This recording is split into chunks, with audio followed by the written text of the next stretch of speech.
Hello दोस्तों, welcome to my new video. मैं स्वागत करता हूं आपको।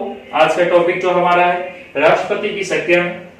तो कल हमारा एक टॉपिक हुआ था राष्ट्रपति की शक्तियों में कार्यपालिका शक्तियां, है ना। तो आज हमारा दूसरा टॉपिक है सैन्य शक्तियां, है ना। राष्ट्रपति की सैन्य शक्तियों के बारे में जानेंगे। तो राष्ट्रपति की जो सैन्य शक्तियां हैं वो आर्टिकल 53 क्लॉज 2 में बताई गई हैं। तो जो आर्टिकल 53 क्लोज 1 था वो कौन सी शक्ति थी? कार्यपालिका शक्ति थी, है ना। जो उसका 53(1) क्लोज था वो कार्यपालिका शक्ति थी, इसलिए हम क्या कह सकते हैं, कार्यपालिका शक्ति का ही एक भाग है ना। जो सैन्य शक्तियां हैं ये कार्यपालिका शक्ति का एक भाग। क्यों?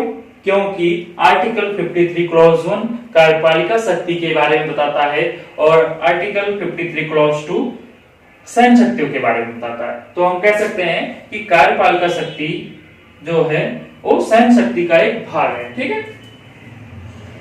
अब बात आती है, नाम से ही पता चल रहा है सैन्य शक्ति मतलब सैनिक। तो ये जो राष्ट्रपति होंगे वो तीनों सेनाओं का प्रधान होगा, प्रमुख होगा, है ना। तीनों सेनाओं के मुखिया होंगे, जैसे वायुसेना, थल सेना और जल सेना, तीनों सेनाओं के मुखिया होंगे। कौन? राष्ट्रपति होंगे। अब बताती है कि सेना होते किस लिए, सेना का प्रयोग कहां करना है ना।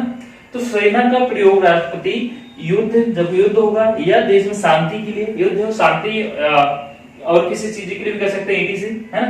तो सेना का प्रयोग युद्ध या शांति के लिए राष्ट्रपति करता है। अब यहाँ पे क्वेश्चन बनता है कि ये जो सेना का प्रयोग युद्ध और शांति के लिए राष्ट्रपति कर रहा है ये किसके माध्यम से करता है ना, कैसे करता है। तो जो राष्ट्रपति सेना का प्रयोग करता है वो मंत्रिपरिषद की सलाह से करता है ना। एक अब कहीं आपको लिखा नहीं मिलेगा, है ना, कॉन्स्टिट्यूशन में आपको नहीं लिखा नहीं मिलेगा कि मंत्रिपरिषद की सलाह से, लेकिन हम मान लेते हैं, है ना, ऐसा होता है हमारे यहाँ पे। तो मंत्रिपरिषद हमेशा सलाह देता है और राष्ट्रपति अपने विवेकाधीन कोई भी कार्य नहीं करता है, मंत्रिपरिषद की सलाह से ही काम करता है ना। तो जो सेना का प्रयोग करेगा वो भी मंत्रिपरिषद की सलाह से ही करेगा। प्लस और क्या देखना होगा, इसको क्या ध्यान रखना होगा कि संसद के कानून के अंतर्गत करना होगा, है ना। जो संसद क्या होती है, कानून बनाती, तो उस कानून के अंतर्गत ही इनको जो मंत्रिपरिषद जो सलाह होगा, जो मंत्रिपरिषद सलाह देगी वो संसद के कानून के अंतर्गत ही सलाह देगी, है ना। कुछ जो संसद जो संविधान में है, संविधान के अधीन ही सलाह देगी, संविधान के बाहर कोई सलाह नहीं देगी जो संविधान में ना हो। तो मंत्रिपरिषद इस चीज का ध्यान रखती है कि जो मैं सलाह दे रहा हूं राष्ट्रपति जी को वो संसद के कानून के अंतर्गत हो, जो संविधान में निहित हो। तो आई होप आपको समझ में आया होगा सैन्य शक्तियों के बारे में। तो सैन्य शक्तियों क्या है? आर्टिकल 53 क्लॉज 2, इसको ध्यान रखना इंपॉर्टेंट है। अब थर्ड आ जाता है कूटनीतिक शक्तियां। अब बात आती है कूटनीतिक शक्तियां क्या होती है। तो दोस्तों जो संविधान है ना, संविधान में कूटनीतिक शक्तियों के बारे में कोई वर्णन नहीं है। जो इंडियन कॉन्स्टिट्यूशन है उसमें कूटनीतिक शक्तियां जो राष्ट्रपति की शक्तियों में आता है उसका कोई वर्णन नहीं है। लेकिन क्योंकि राष्ट्रपति हमारे राष्ट्राध्यक्ष हैं, जैसे हमने पीछे पढ़ा हुआ है ना, कि राष्ट्रपति कौन होते हैं? राष्ट्राध्यक्ष होते हैं। तो ये राष्ट्राध्यक्ष होने के कारण कूटनीतिक शक्तियों का प्रयोग करते हैं। अब बात आती है कि कूटनीतिक शक्तियां क्या होती है। कूटनीतिक शक्तियां मतलब आप कह सकते हो जो विदेशी हमारे संबंध है ना। जैसे हम अपने राजदूत, किस राजदूत को कौन से देश भेजेंगे, कि अमेरिका का राजदूत आएगा तो कहाँ रुकेगा, उसका ध्यान, है ना, कहाँ रहना है, उसको क्या खाना पानी दाना जो भी देखना है वो राष्ट्रपति के अंदर ही आता है, वो कूटनीतिक शक्तियों के अंदर ही आता है। तो इसका संविधान में कोई वर्णन नहीं है, लेकिन राष्ट्राध्यक्ष होने के कारण राष्ट्रपति इस शक्ति का प्रयोग करते हैं। जो किस लिए करते हैं? विदेशी संबंधों के लिए करते हैं, ठीक है। और कल हमने ये भी देखा था कि कोई भी कार्य अगर भारत में हो रहा है तो राष्ट्रपति के नाम पे होता है ना। कोई भी मंत्री अगर कोई कार्य कर रहा है, तो प्रधानमंत्री किसी देश गए हैं, कोई चर्चा की है ना, किसी देश से कोई मित्रता कुछ भी हो रहा है तो किसके नाम पे होता है, कोई संधि करते हैं किसी चीज से, तो राष्ट्रपति के नाम पे ही की जाती है कि राष्ट्रपति कर रहा है, इंडिया का राष्ट्रपति, ठीक है। तो आयोग पे भी समझ में आओगे, कुछ नहीं था इसमें। अब देखते हैं इंपॉर्टेंट है विधायी शक्तियां, है ना, लेजिस्लेटिव पावर, विधायी शक्तियों के बारे में देखते हैं। तो जो हमारी विधायी शक्तियां हैं उसका उल्लेख आर्टिकल 79 में किया गया है। आर्टिकल 79 क्या कहता है कि जो राष्ट्रपति है ये संसद का एक अंग है। विधायी शक्तियों से आपको समझ में आएगा विधायिका क्या होती है ना, विधायिका कानून बनाती है और कानून कहाँ बनता है, संसद में बनता है। तो राष्ट्रपति संसद का एक अंग है, ठीक है। अब बताती है कि जो राष्ट्रपति होता है वो राज्यसभा में 12 सदस्यों को मनोनीत कर सकता है। हम लोग पढ़ते आए हैं कि राज्यसभा में 12 सदस्यों को राष्ट्रपति मनोनीत कर सकता है। और कैसे आदमी कर सकता है, तो वो देखता है कि वो विज्ञान में, साहित्य में, है ना, कला में, समाज सेवा में वो व्यक्ति निपुण हो, उसी को ही वो संसद में मनोनीत करता है। ये सब उसके गुण देख के उसके अंदर की, है ना, वो सामाजिक हो, है ना, समाज सेवा करता हो, साहित्यिक हो, वैज्ञानिक रूप से उसको नॉलेज हो, तो उसी लोग को 12 लोग को संसद 12 सदस्यों को मनोनीत करता है राज्यसभा में। अब थर्ड पॉइंट क्या है हमारा, ये लोकसभा को भंग करना, है ना। राष्ट्रपति लोकसभा को भंग करने का क्या मतलब हुआ कि जैसे लोकसभा हमारी कितने साल की होती है, 5 साल की होती है, 5 साल के लिए चुनी जाती है हमारी लोकसभा। लेकिन उससे पहले 5 साल में हमारी लोकसभा खत्म हो जाती, तो उसको हम भंग करना नहीं कहेंगे, उसका कार्यकाल समाप्त हो जाता है। लेकिन 5 साल के पहले अगर लोकसभा को किसी कारणवश, है ना, राष्ट्रपति रोक देता है या स्थगित कर देता है, उसी चीज को क्या कहते हैं, लोकसभा को भंग करना कहते हैं, ठीक है। अब फोर्थ पॉइंट कौन सा है कि राष्ट्रपति लोकसभा का कार्यकाल आपातकाल में एक बार 1 वर्ष के लिए बढ़ा सकता है ना। जो राष्ट्रपति है इन लोकसभा का कार्यकाल आपातकाल में एक बार में 1 वर्ष तक बढ़ा सकता है।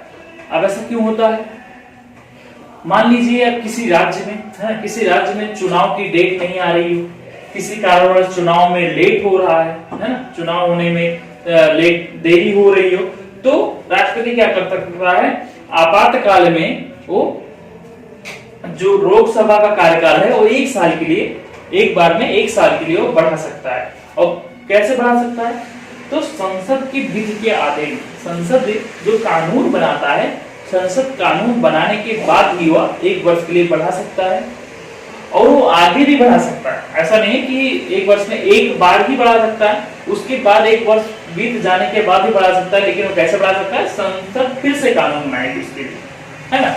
संसद जब दोबारा कानून बनाएगी तो राष्ट्रपति लोकसभा को फिर 1 वर्ष के लिए आगे बढ़ा सकता है। यही था।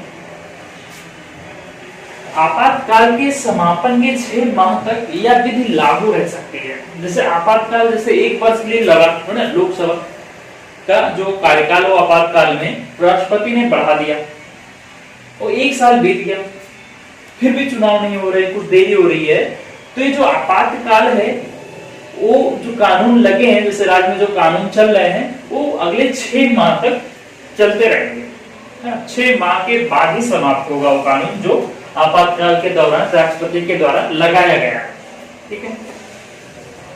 अब राष्ट्रपति और क्या कर सकता है, राष्ट्रपति संसद के दोनों सदनों, लोकसभा और राज्यसभा दोनों सदनों में अपने संदेश को भेज सकता है ना। अगर उसे कुछ लगता है कि जैसे कोई संदेश भेजना है, कुछ बातें बतानी है, तो डायरेक्ट भेज सकता है। राष्ट्रपति की ये विधायी शक्ति में से एक इंपॉर्टेंट शक्ति है कि ये संसद के दोनों सदनों, है ना, राज्यसभा और लोकसभा दोनों में अपने संदेश कभी भी भेज सकता है।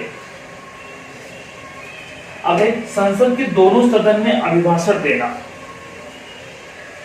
तो राष्ट्रपति क्या करता है कि संसद के दोनों सदन, लोकसभा और राज्यसभा में भाषण देता है। अब इसके बाद जो 7वां पॉइंट लिखा गया है, सदनों में विशेष अभिभाषण, अनिवार्य संबोधन। अब विशेष अभिभाषण मतलब कि एक विशेष समय के लिए, है ना, जो अपना राज्यसभा लोकसभा विशेष समय के लिए और अनिवार्य संबोधन होता है, मतलब इनको संबोधित करना जरूरी ही है ना, उनको करना ही पड़ता है। कब करना पड़ता है, जब लोकसभा की साधारण निर्वाचन के बाद की प्रथम बैठक होती है ना। जैसे लोकसभा का साधारण निर्वाचन हुआ जल्दी, जो इसकी प्रथम बैठक जो होगी, तो राष्ट्रपति को अभिभाषण देना बहुत जरूरी है, अनिवार्य होता है। वो संबोधित करते हैं जब लोकसभा की साधारण प्रथम बैठक होती है, निर्वाचन के बाद जो प्रथम बैठक होती है, ये याद रखने वाली बात है, प्रथम बैठक है ना, प्रथम बैठक होती है तब वो संबोधित करते हैं। तो दूसरा क्या होता है? दूसरा है संसद के प्रत्येक वर्ष के प्रथम सत्र। जो संसद का प्रत्येक वर्ष का प्रथम सत्र होता है उसमें भी राष्ट्रपति को भाषण देना जरूरी होता है ना। पहले सत्र में भाषण देना उनको जरूरी होता है। जो हमारा साल होता है, नया साल जनवरी से स्टार्ट होता है ना हमारे यहाँ पे, तो जब नया सत्र चालू होता है ये जनवरी लास्ट में चालू हो जाता है, और जो हमारा बजट सत्र आता है वो फरवरी में आ जाता है। 1 फरवरी को हमारा बजट सत्र आ जाता है। तो प्री के लिए बहुत ही इंपॉर्टेंट क्वेश्चन है। अगर आपसे क्वेश्चन कर लिया जाए प्री में कि राष्ट्रपति प्रत्येक वर्ष के प्रथम सत्र में संबोधन करता है, और ऑप्शन में आपको दे दे, है ना, प्रथम सत्र बैठक में, बजट सत्र में, तो आपको हम लोग क्या सोचेंगे कि बजट सत्र में करता होगा, है ना। क्योंकि हम देखते भी हैं जब बजट पास होता है तो सबसे पहले शुरुआत कौन करता है भाषण की? राष्ट्रपति के द्वारा की जाती है स्टार्टिंग में, है ना। लेकिन यहाँ पे आंसर गलत हो जाएगा हमारा कि बजट सत्र में नहीं, क्योंकि जो बजट सत्र है हमारे संविधान में कहीं नहीं लिखा गया है कि जो हमारी प्रथम बैठक होगी, प्रथम सत्र होगा, उसको शुरुआत जो होगी बजट सत्र से होगी। ऐसे हमारे संविधान में नहीं लिखा गया है। ये हमने कहां से लिया हुआ है? ये 1866 से चली आ रही है, जब ये ब्रिटिशों ने दिया है, हम उसी को अभी तक फॉलो करते आ रहे हैं, है ना। ये ब्रिटिशों की देन है कि जो बजट सत्र है हमारा स्टार्टिंग का, वो हम ब्रिटिशों ने जो दिया है हम उसी को अभी तक फॉलो करते आ रहे हैं। लेकिन हमारे ओरिजिनल कॉन्स्टिट्यूशन में ऐसा कुछ नहीं लिखा गया है कि जो हमारा प्रथम सत्र होगा वो बजट सत्र होगा। आपको ध्यान रखना है, आपको क्या देखना है यहाँ पे? निर्वाचन की प्रथम बैठक और प्रत्येक वर्ष के प्रथम सत्र में राष्ट्रपति को अभिभाषण देना अनिवार्य होता है। तो इस चीज को ध्यान रख लीजिएगा, ये बहुत इंपॉर्टेंट है ना, इस पॉइंट को। अब 8वां पॉइंट क्या आता है कि संसद के बैठक को बुलाना और समापन। अब राष्ट्रपति क्या करता है? वो संसद की बैठक को बुला भी सकता है और समापन भी कर सकता है, उसको समाप्त भी कर सकता है ना। मतलब उसको अगर अचानक कोई बैठक बिठानी हुई संसद की, तो दोनों, जैसे यहाँ पे आपने पढ़ा कि दोनों शब्दों में संदेश भेज सकता है ना, वो भेज के अचानक बैठक बुला सकता है और अचानक बैठक को समाप्त भी कर सकता है। ये शक्ति किसके पास है? राष्ट्रपति के पास है। लेकिन यहाँ देखने वाली बात ये होगी, किंतु स्थगन राष्ट्रपति नहीं करता, है ना। जो संसद को जो स्थगित किया जाता है उसको राष्ट्रपति के द्वारा नहीं किया जा सकता। वो राष्ट्रपति की शक्तियों में नहीं आता है कि वो संसद के कार्य को स्थगित कर दे, है ना। वो किसके माध्यम से होता है? जो सदन का पीठासीन होता है, पीठासीन को ही सभापति कहते हैं, है ना। वो कौन करता है? सदन का पीठासीन, जो सदन का पीठासीन होगा या सभापति होगा, उसके माध्यम से ही संसद के कार्य में स्थगन किया जा सकता है, उसके कार्य को रोका जा सकता है किसी भी। आई होप आपको इस समझ में आया होगा, है ना। तो विधायी शक्ति इंपॉर्टेंट है। तो हमने क्या देखा, एक बार तेजी से नजर डाल लेते हैं विधायी शक्ति में हमने क्या सीखा। विधायी शक्तियों के बारे में आर्टिकल 79 में बताया गया है कि राष्ट्रपति क्या होता है? संसद का एक अंग होता है ना। और राष्ट्रपति क्या करता है? राज्यसभा में 12 सदस्यों को मनोनीत करता है, और जो 12 सदस्य होते हैं उनके पास क्या क्या गुण होने चाहिए उसके हिसाब से रखता है ना। तो वैज्ञानिक टेक्नोलॉजी वाला होना चाहिए, और साहित्यिक के बारे में नॉलेज होनी चाहिए, वो समाज सेवी होना चाहिए। तो ये सब देख के राष्ट्रपति 12 सदस्यों को मनोनीत करता है।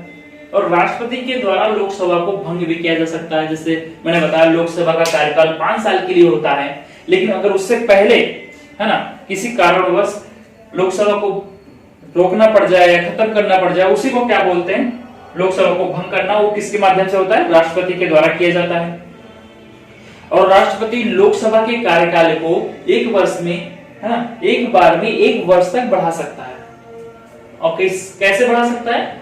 जब संसद उसको कानून बना के देगा, संसद की विधि के अधीन ही हो, एक बार में 1 वर्ष तक बढ़ा सकता है। और जब ये लोकसभा का जो कार्यकाल आपातकाल में 1 वर्ष के लिए बढ़ाया गया है, अगर 1 वर्ष पूर्व होने के बाद भी 6 महीने तक जो संसद ने विधि बनाई थी, जो कानून बनाया था, वो चलता रहता है ना, वो विधि लागू रह सकती है। और क्या कर सकता है राष्ट्रपति विधायी शक्ति में? राष्ट्रपति दोनों सदनों, है ना, संसद के दोनों सदन जैसे राज्यसभा लोकसभा दोनों सदनों में अपने संदेश को भेज सकता है।